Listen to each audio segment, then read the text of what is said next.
Bon. Vous voyez vos deux styles TDM.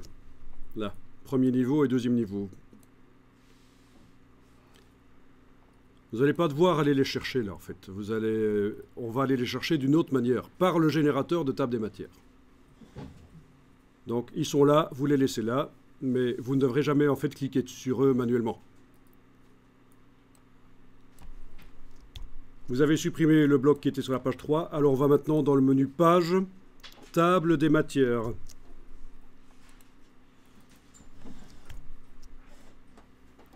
Voilà, vous avez l'option créer des signets PDF. Donc en plus de la table des matières qui va être sur la page, vous aurez des signets PDF.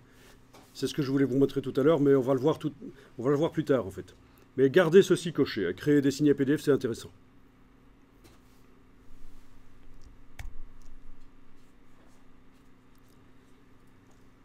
Vous avez la liste des styles qui existent dans le document.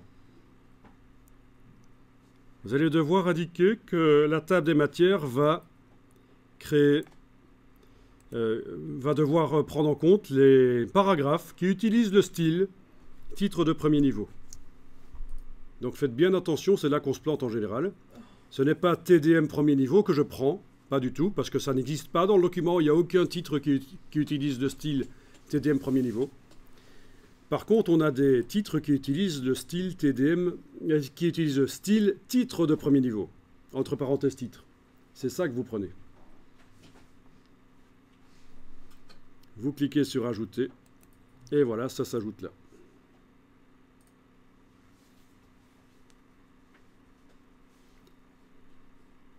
Vous allez faire la même chose pour titre de second niveau. Vous l'ajoutez. Voilà.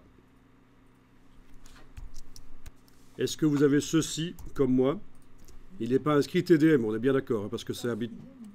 Et c'est pas TDM du tout qu'on prend.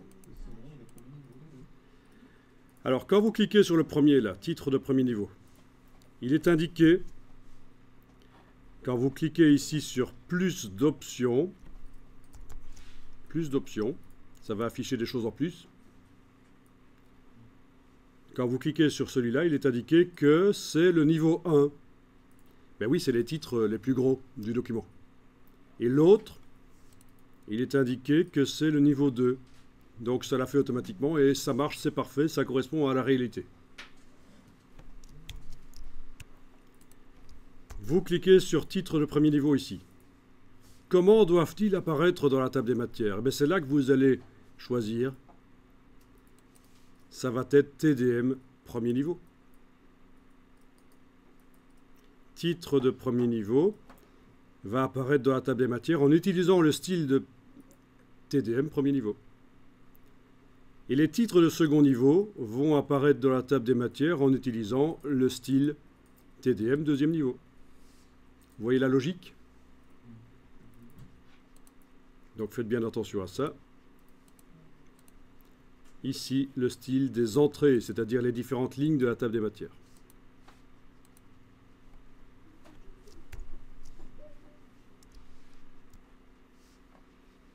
Vous cliquez sur OK et la table des matières est prête à être utilisée. Elle est dans le curseur, vous la voyez? Vous, sur la page 3, vous allez tracer un bloc avec le curseur. Et vous avez une table des matières dedans. Ou pas. Ça n'a pas marché, on va voir pourquoi.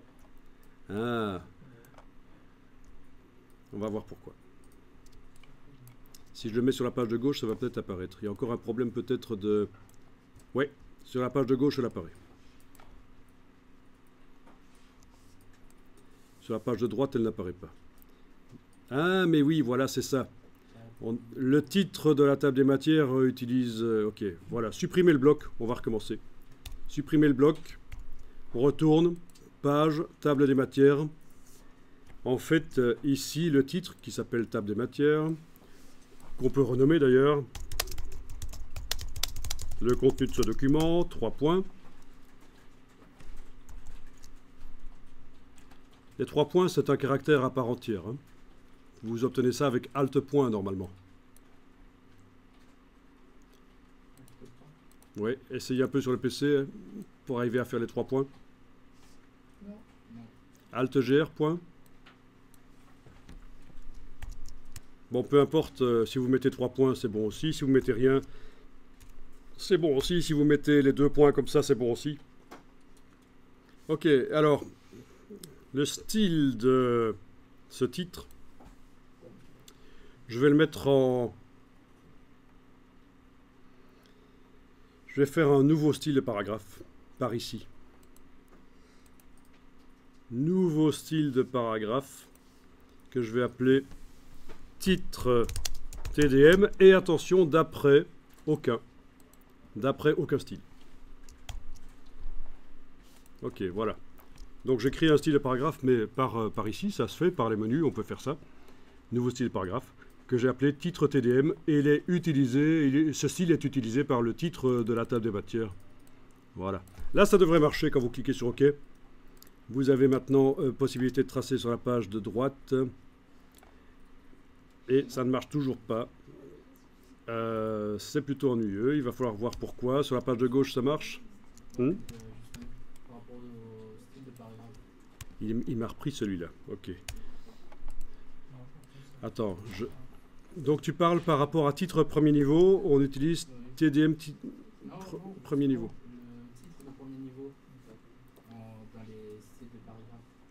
Dans les styles de paragraphe, le titre de premier niveau. Eh ben, il va aligné à la ligne. Oui, mais là, on n'utilise pas le style titre de premier niveau dans la table des matières, en fait. Ça fonctionne dans les deux chez vous? Bon, puis il faut que je trouve pourquoi ça ne marche pas chez moi sur la page. Et il y en a d'autres chez qui ça fonctionne dans les deux? Ok, je vais mettre titre, style pour le titre, je vais mettre aucun style, on va voir. Ok, et je vais le mettre sur la page de droite.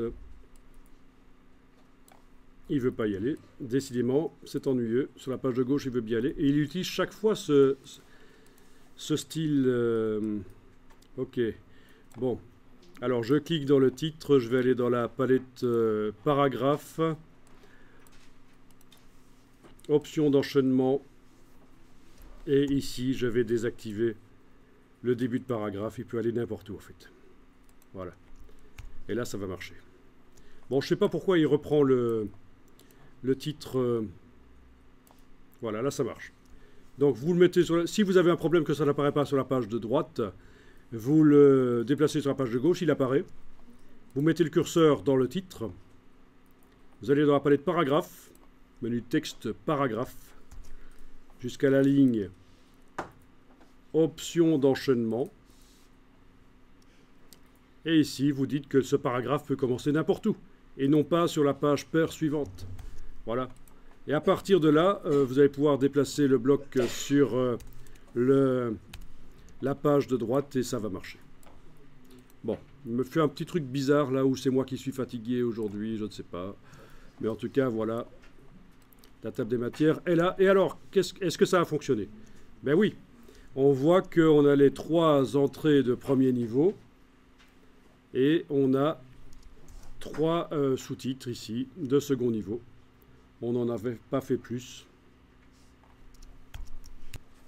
Bon. Ben c'est une table des matières. Hein. Et alors, vous enregistrez. Vous enregistrez le document. Vous allez l'exporter en PDF pour l'impression.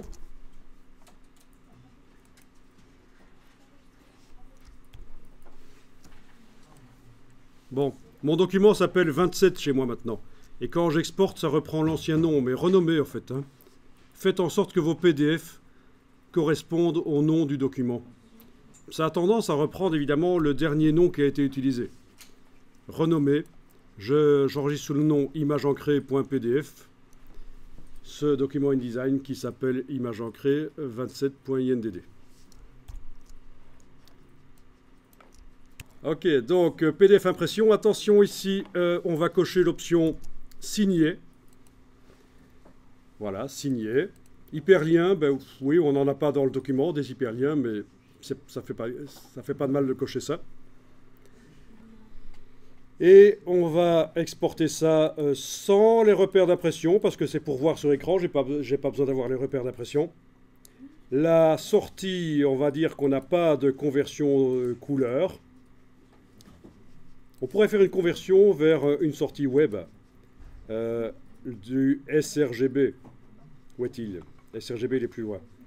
Pour que ce soit lisible chez un maximum de personnes sans que les couleurs changent. Donc, les conversions couleurs en PDF, ça peut aussi être vers un PDF RVB particulier, le PDF sRGB, qui correspond aux couleurs web, en fait.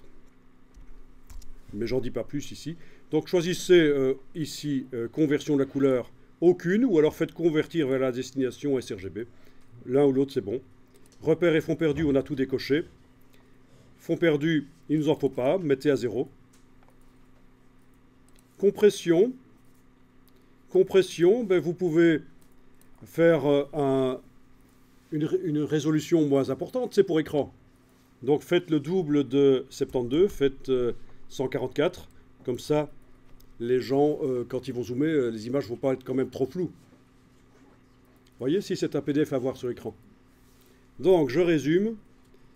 Exporter au format PDF dans la partie générale ici, j'ai coché signé, parce que en plus de la table des matières qui est dans le document sur la page 3, je veux avoir des signés, c'est pas plus mal. Signé. Vous exportez les pages, bien sûr, toutes les pages.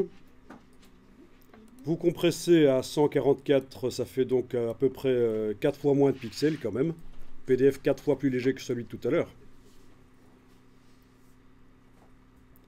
Les repères et fonds perdus, il n'y en a pas. Vous avez aussi mis le fond perdu à 0. Voilà, pas de repères et fonds perdus à 0.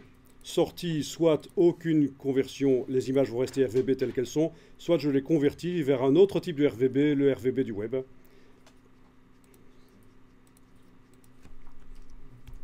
Et voilà, on peut enregistrer le paramètre prédéfini. Export pour écran, en sRGB, 144 dpi, il faut mettre ce que vous voulez. Un truc qui va vous permettre de retenir quand vous allez le réutiliser, pour aller le rechercher rapidement dans la liste, bien sûr. Voilà. Alors, le voilà, je vais l'ouvrir. Ouvrez-le aussi quand il est généré.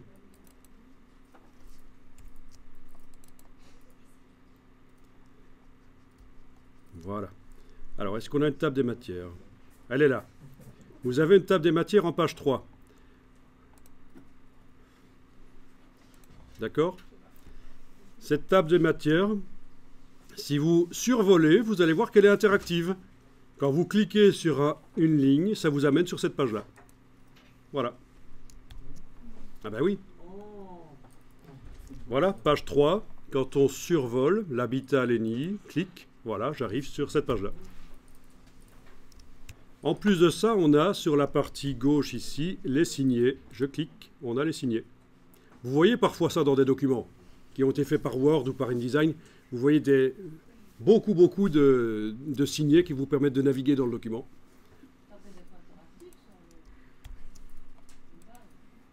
Donc c'est interactif, ça fait partie de Acrobat. Oui, quand on lit le PDF dans Acrobat, on a possibilité de naviguer par signé. Par les pages aussi. Hein. Voilà. Bon, les pages, ça permet aussi de naviguer rapidement. Et les signer. Voilà. Bon, évidemment, on a un document qui est assez petit, donc il n'y a pas grand-chose à faire, mais techniquement, vous voyez comment ça fonctionne.